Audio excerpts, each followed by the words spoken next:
What does it mean for a piece of art or a piece of literature to be good? I had a teacher once who suggested that there's three, when we talk about goodness in art and literature, there's really three different categories.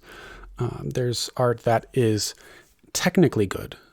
So good in terms of its technical skill, how hard it was to create the piece, basically.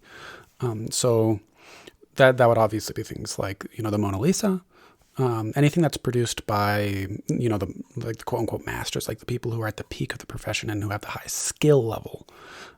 So they can produce pieces of art or literature that other people can't, like physically can't, because it requires a higher level of skill to do so.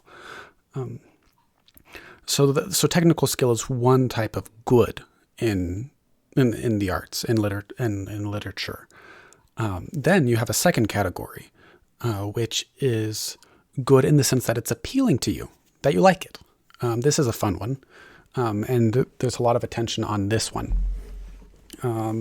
especially in probably less academic circles, which is a good thing. It's like you get exposed to academic criticism a lot, and it's pretty easy to lose touch with what art you like and what literature you just like straight out, or what you find appealing. So this is another sense of the good, and it's kind of just whatever you find enjoyable or attractive to you. Nothing, not necessarily more complicated than that. And then there's a third category, which is the ethical good or the moral good or the truly good. And I use the term truly good because I like to delimit, like this is a goodness that comes from like goodness itself, not just like we're not talking about skill or anything like that, but it's something that actually has a good effect. Like it is designed to, like it has a good spirit in it. It's designed to create a good effect, to help people or to uplift people, or it's at least consistent with good morality. So this is kind of a third sense of a good, and at the very least, it covers things that aren't actively harmful, at the very least, or are. It doesn't necessarily.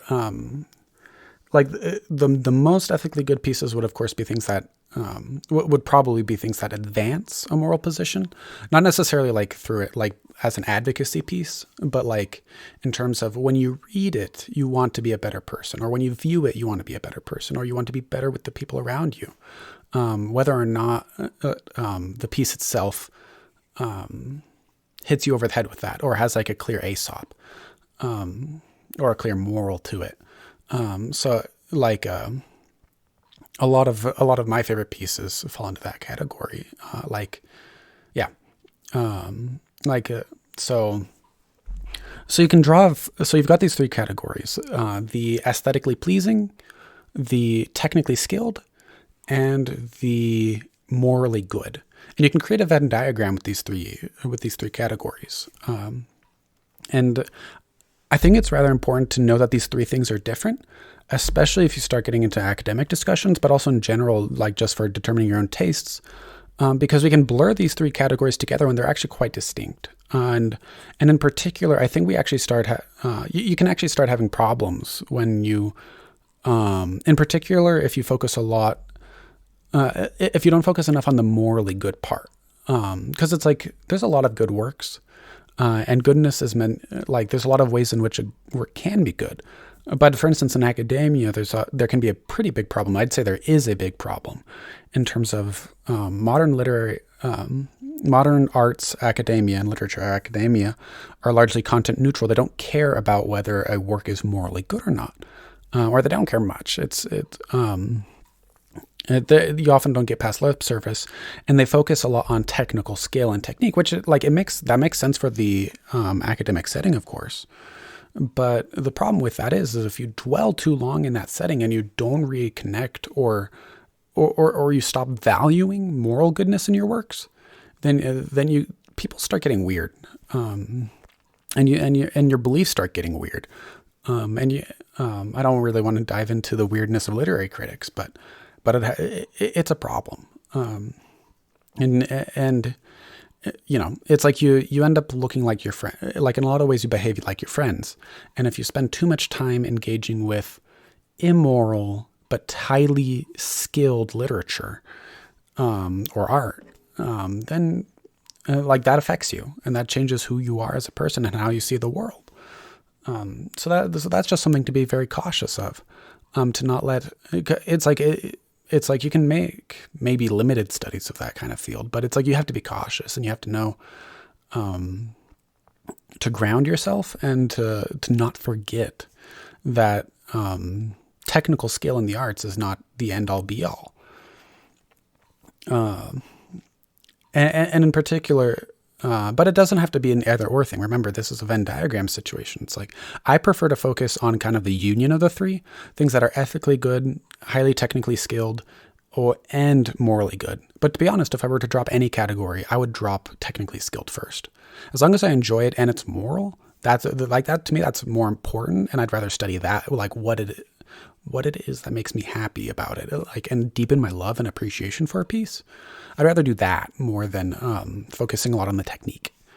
And this also, and part of the problem also here is just noting that a lot of the people who did choose to focus a lot on technique also, like they chose to focus on technique a lot because maybe they didn't have, a lot of them are kind of like, there's a lot of writers who are coming from a very nihilistic position or low morality position where they don't really have significant moral grounding. And in some ways, and in some cases that can get pretty severe.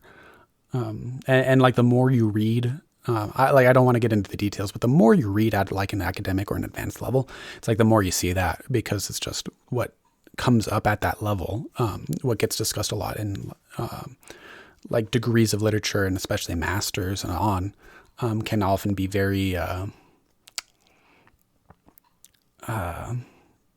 grim literature, like disturbing literature, and in ways where you can't really say that the author wasn't part of it, so to speak, like that they like a lot of authors do inject their problems into their works. That's not new. And being a highly skilled author doesn't mean that like highly skilled authors very much know how to very much still inject some of their problems into their work sometimes. And indeed, this is even one of the dangers of highly skilled technique, is it's like once you get really, really good at rhetoric or art or aesthetics or literature, you actually get to that point where it's like you're good at making evil seem good and good seem evil. Doing that is actually like a height of like that's a way to show off your skill, is making something terrible look good or something good look terrible.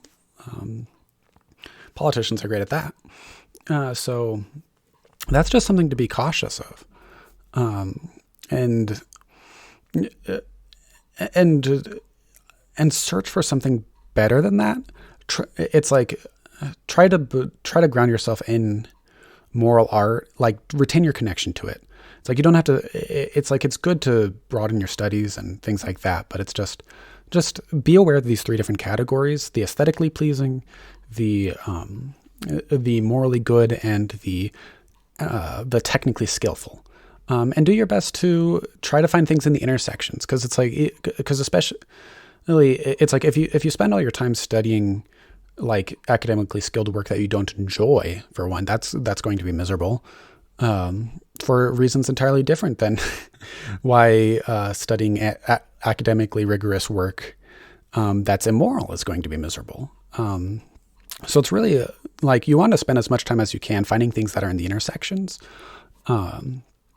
and loving them as much as you can. And maybe just to close with some examples, I would probably put at the center things like for me, I put Les Mis at the center, Les Miserables, by the book. Like the musical, I'm not a musical person, so I can't really comment much on that. As for the things I enjoy and are good, I would put a lot of children's stories. It's like I like a lot of stories that kind of like are more like, they're not childish, but they're not like child discriminatory either. So they get grouped in with they get grouped in within art and narratives that are directed at children because they don't exclude children. So there's a lot of stories like that where they may not be like very sophisticated as pieces of art or literature. They may not be very complicated or things like that. But I like them. I like them a lot. So it's like you can find different things on different intersections. And I do find that the richest experiences are found in the center of this Venn diagram. And I encourage y'all to try to find those, to not like be satisfied with just like focusing on one category or the other. Because academia very much focuses on like as I've discussed, it very much focuses on the academic, the high skill level, the technique, sense of goodness. And then you also have, and then in our day-to-day lives, we tend to focus a lot on that aesthetically pleasing category, on that kind of good. And most of us probably underrepresent the final category of the good, though, in comparison to the rest. So that's just something to keep in mind as you go forward, and fight for the best. Fight to find the best of literature. To not be satisfied with just one sense of good, and to learn to appreciate goodness, and like goodness is a multifaceted thing, and to seek the highest goodnesses, the things that make you happiest. And also to just remember that these three senses of good are different, they're distinct. And to be careful to not mix them up, because that can lead to confusion. We use the word good a lot, and it's important and all that, but it's good to know what we mean by the good in the arts. So with that, take care and see y'all on the flip side. Au revoir.